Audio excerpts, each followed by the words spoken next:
Ma'am आप क्या मानती हैं 70,000 करोड़ के जो घोटाले के आरोप बीजेपी ने लगाए उसके बाद भी चले बेबुनियाद, क्योंकि खुद अमित शाह ने भी इसका उल्लेख किया, खुद प्रधानमंत्री ने किया। हाँ, तो इसका जवाब बीजेपी को देना पड़ेगा ना, मुझे कैसे पता होगा?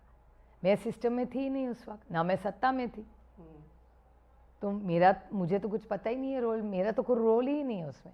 आपको ये सवाल देवेंद्र फडणवीस जी को पूछना पड़ेगा, क्योंकि आरोप देवेंद्र फडणवीस जी ने किए, इंक्वायरी ऑर्डर देवेंद्र फडणवीस जी ने किए, और क्लीन चिट भी देवेंद्र फडणवीस ने ही किए। तो आइए तीनों सवाल आपको देवेंद्र फडणवीस जी को करने, और आप नहीं कर पाए तो मैं करना चाहती हूँ। किस राज्य की नागरिक हूँ मैं देवेंद्र जी से बड़ी विनम्रता से पूछना चाहती हूँ, एक कि अजीत पवार पे आपने आरोप किए वो सच या झूठ, उसके बाद अजीत पवार की इंक्वायरी देवेंद्र फडणवीस ने मुख्यमंत्री के नाते लगाई, 2, और 3 क्लीन चिट भी देवेंद्र फडणवीस ने ही किया। इसमें से सही कौन सी बात है? और पुरावे तो एक मुझे अभी भी याद है, आप ही के चैनल पे आए थे, इतने बड़े कुछ बक्से में या लेके गए थे कि ये सारे पेपर्स है, तो वो क्या था? झूठ था। फिर सच क्या झूठ क्या मुझे नहीं पता, देवेंद्र फडणवीस जी को ही पता है। माननीय, बड़ी विनम्रता से मैं कहना चाहती हूँ कि इस देश के प्रधानमंत्री जी ने आरोप किया है, तो प्रधानमंत्री जी ने कहा, अमित शाह जी ने कहा और देवेंद्र फडणवीस जी ने कहा, तो ये तीनों सवाल के जवाब उन्हीं को देने पड़ेंगे। अब तो आप किस तरह की जांच की मांगते हैं? ईडी करे, सीबीआई करे, कोई इंडिपेंडेंट एजेंसी करे? जानना चाहती हूँ, मैं जांच क्यों मांगू? मैं सच जानना चाहती हूँ, मैं इस देश की एक नागरिक हूँ। प्रधानमंत्री काफी सभाएं होने वाली लगता है, आप उम्मीद करते हो इसका जवाब? नहीं, उम्मीद करती हूँ कि देवेंद्र जी से मेरी बड़ी उम्मीद है। देवेंद्र जी का स्टेटमेंट मैंने कल देखा, बड़ी अच्छा बोले वो, मैं आभारी हूँ उनकी।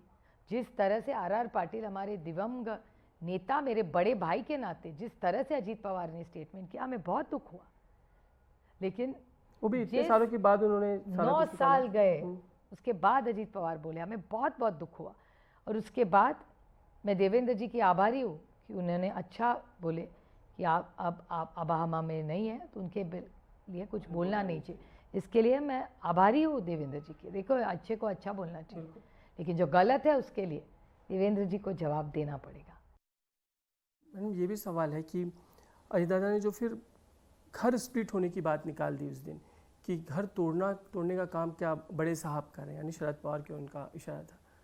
क्या ऐसा हो सकता है? आप घर को अच्छे से जानती हैं, अजय दादा को अच्छे से जानती हैं, सबको जानती, ये उस दिन निकालने की ज़रूरत दादा? ये सब देखिए, लोकतंत्र है, हर एक को बोलने का अधिकार है। और मैंने मेरे इलेक्शन में भी हमेशा कहा है, मेरी लड़ाई किसी एक व्यक्ति से नहीं है। मेरे पारिवारिक संबंध आज भी दिल्ली में, अजीत पवार भले बीजेपी के साथ हो, लेकिन पारिवारिक संबंध हर एमपी मंत्री के साथ मेरे आज भी दिल्ली में ज़्यादा है। हर भारतीय जनता पार्टी के एमपीज़ के साथ मेरे पारिवारिक संबंध है। आज बहुत सारे बीजेपी के एमपी ऐसे भी है जिनकी फैमिली, मेरी फैमिली, हम छुट्टियां भी साथ में मनाते और खुले दिल से करते। मैं तो फ़ोटो भी डाल देती हूँ सारे, क्योंकि हमारे पारिवारिक संबंध एक तरफ और हमारी राजनीति एक तरफ। हमारी लड़ाई पारिवारिक नहीं है, मेरे लिए ये विचारधारा की लड़ाई है। आज भी अटल जी की बेटी जब मिलती है, मैं हमेशा उसका आदर सम्मान करती हूँ। आप मुंडे फैमिली हो, महाजन फैमिली हो, अटल जी की बेटी गुनू हो, या प्रतिभा हो, प्रतिभा अडवाणी, उनकी फैमिली और मेरे पति सदानंद सूले तो कॉलेज स्कूल से एक दूसरे को जानते हैं। बहुत पुरानी दोस्ती है उन सब फैमिलीज़ की। वो तो स्कूल में थे सदानंद, दिल्ली में, तब से इन सबको जानते हैं। वो हमारे पारिवारिक संबंध। मुझे आज भी अरुण जेटली जी की बेटा और बेटी की शादी में सबसे ज़्यादा मैंने टाइम निकाला उसके, क्योंकि हमारे पारिवारिक संबंध आज भी है। वही हमारे सुषमा जी की बेटी जब आई पार्लियामेंट में, मुझे इतना अच्छा लगा जब बांसुरी आई, क्योंकि जब मुझे याद है जब मैं आई थी तब हम सुषमा जी को बड़ी बहन मानते थे। आज ताई बड़ी बहन वो मानती है मुझे, तो मुझे इतना अच्छा लगता है कि बांसुरी जब आती है तो हम जोर से ताली बजाते हैं यहाँ से, क्योंकि मैं सुषमा जी को देखती हूँ उसमें। वो सुषमा जी की बेटी है, तो हमारे लिए बहुत, मेरे लिए भले हम कितने भी एक दूसरे के खिलाफ लड़े, लेकिन मेरे लिए बांसुरी एक प्यारी बहन ही रही।